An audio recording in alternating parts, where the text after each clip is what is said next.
Okay, so we've got a little runoff here, and it's actually quite steep. It's probably a good 6 feet above me here.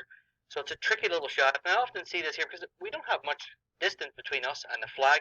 I often see people grabbing lob wedge in this situation, trying to throw it up, which is a tough shot to do, or inevitably they try to bump it into the bank, but because they've got so much loft on it, the bank just eats it up and catches.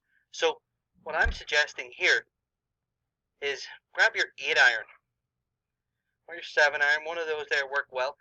If the bank is very sticky, you can just close your club face ever so slightly. If it's not that sticky, just keep it square. So for this one, I feel like it's going to grab a lot, so I'm just going to shut the face ever so slightly. I'm going to aim just a touch right. I'm just going to play a normal little chip. You can see that there runs up onto the green. Yeah, it's a little farther past than maybe I wanted, but it's a very safe and reliable shot. With a little practice, you could probably do a lot better than I did.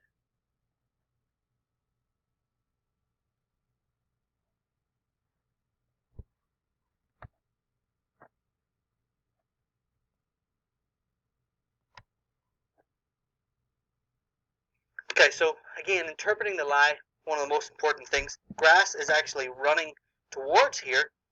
Believe it or not, this is actually a super easy chip shot. I'm going to have it just normal. I'm going to put my weight just a little bit forward and go ahead and just chip it. Comes out actually quite fast. That's from the lie that runs that way. Now, if we do the opposite, now what happens a lot of times is if you've come off on a green, and this is the way all the traffic runs for the green, what will happen is you'll get a lot of this rough matted down in the direction people are actually walking off here. So when I'm going to hit this here, what you're going to find is as this club just touches, even if it touches an inch behind the ball, it's going to explode. So they're going to need so much more club head speed just to get through here. So on this shot here, I'm going to really make sure I know how much club head speed I need. I only have to go 4 to 5 yards here.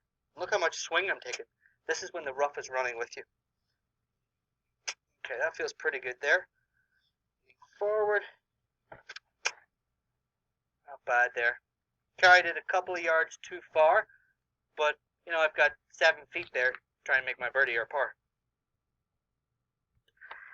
The lie is too good. How could that be? You're in the rough and the lie is actually sitting up better than you thought. Now, what's generally going to happen is you still have a short shot, so you're thinking, okay, I got to open this club face.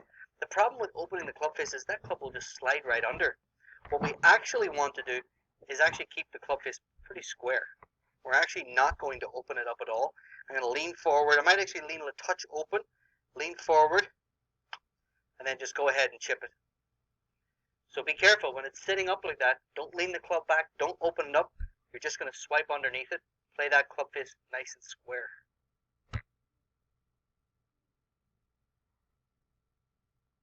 Okay, believe it or not, there's a ball right here. And it is buried. So if you've watched any major championship golf, you know what it looks like when you get this real thick, nasty lie, or coming out in the spring and the guys can't mow as much on the golf course, you get this thick, lush lie. So a couple of keys here. The practice swing is going to be your secret. It's your real secret weapon here, because what we need to figure out is how much speed is required for me to get this club through. Once I figure out how much speed it's going to take, I can then replicate that shot. So I know how much speed. I'll lean forward like we talked about in the video previous. It comes out real nice. So those are the keys here. Make sure that you have enough club head speed to get through there without letting that ball go too far.